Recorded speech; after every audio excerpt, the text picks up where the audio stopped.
सुहाग रात लड़की के मन की अधूरी इच्छा की कहानी है। लाल जोड़े में सुहाग रात के बेड पर बैठी सविता अपने सपनों के राजकुमार विकास के आने का इंतजार कर रही थी। दिसंबर का महीना था। रात होने के कारण ठंड लगातार बढ़ रही थी। पूरे दिन की थकान के कारण सविता को बहुत नींद आ रही थी। सविता तकिया लेकर बेड पर बैठी अपनी आने वाली ज़िंदगी के सुंदर सपने देखने लगी। अभी सविता को विकास के बिना कुछ भी दिखाई नहीं दे रहा था। बेड के साथ वाली मेज पर गर्म दूध के 2 गिलास रखे हुए थे। सविता को दूध बहुत पसंद था। उसका मन कर रहा था कि दूध पीकर आराम से सो जाऊं। वैसे भी सविता देर रात तक कभी भी जाग नहीं सकती थी। स्कूल की पढ़ाई के समय भी वह जल्दी सो जाती थी। वह सुबह जल्दी उठकर पढ़ाई करती थी, पर आज तो सविता की नई जिंदगी की शुरुआत थी, तो सविता आज कैसे सो सकती थी। शादी की तैयारी के कारण सविता थकी हुई थी और आज के बारे में सोचकर मानसिक परेशान भी हो रही थी। इस परेशानी में सविता अपने नाखून पर लगी नेल पॉलिश दांतों से खुरचा कर आधी साफ कर दी। आधी साफ हुई नेल पॉलिश के कारण सविता के हाथ अच्छे नहीं लग रहे थे। फिर अपने हाथों की तरफ देख अपने आप को ही बोलने लगी कि विकास अपने हाथों में मेरा हाथ पकड़ेंगे तो मेरे हाथ की तरफ देखकर क्या सोचेंगे। फिर सविता ने कमरे में नेल पॉलिश ढूंढने लगी, पर नहीं मिली। सविता बेड से उठी और खिड़की में से नीचे की ओर देखा तो सभी तरफ सन्नाटा था, जैसे कि सभी गहरी नींद में सो रहे हों, पर उसका विकास अभी तक नहीं आया।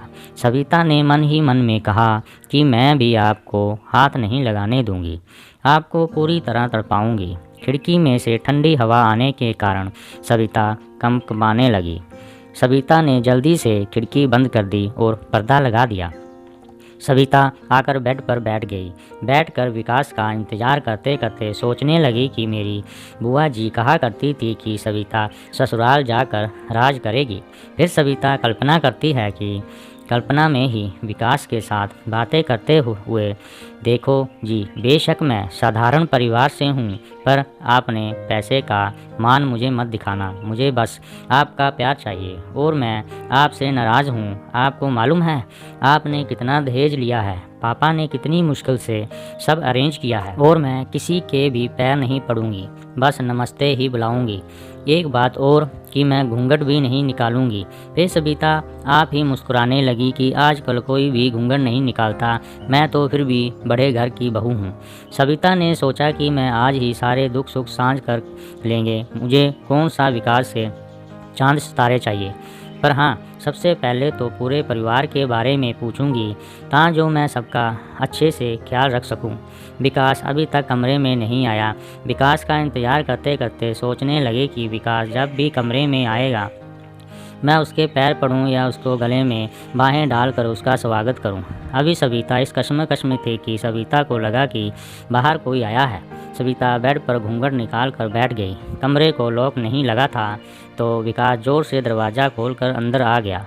उसका एक पैर कहीं और दूसरा पैर कहीं और जा रहा था। बहुत मुश्किल से विकास बेड तक पहुंचा और बेड पर आकर गिर गया। सविता विकास की ये हालत देखकर घबरा गई। सविता को लगा कि उसे कमरे तक छोड़ने के लिए कोई आया होगा, पर साथ कोई नहीं था।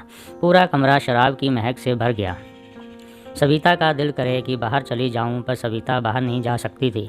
सविता ने उठकर कमरे के लॉक लगाया, फिर विकास के जूते उतारकर विकास को बेड पर लेटा दिया और ऊपर कंबल दे दिया। अभी दूध के गिलास ठंडे हो चुके थे।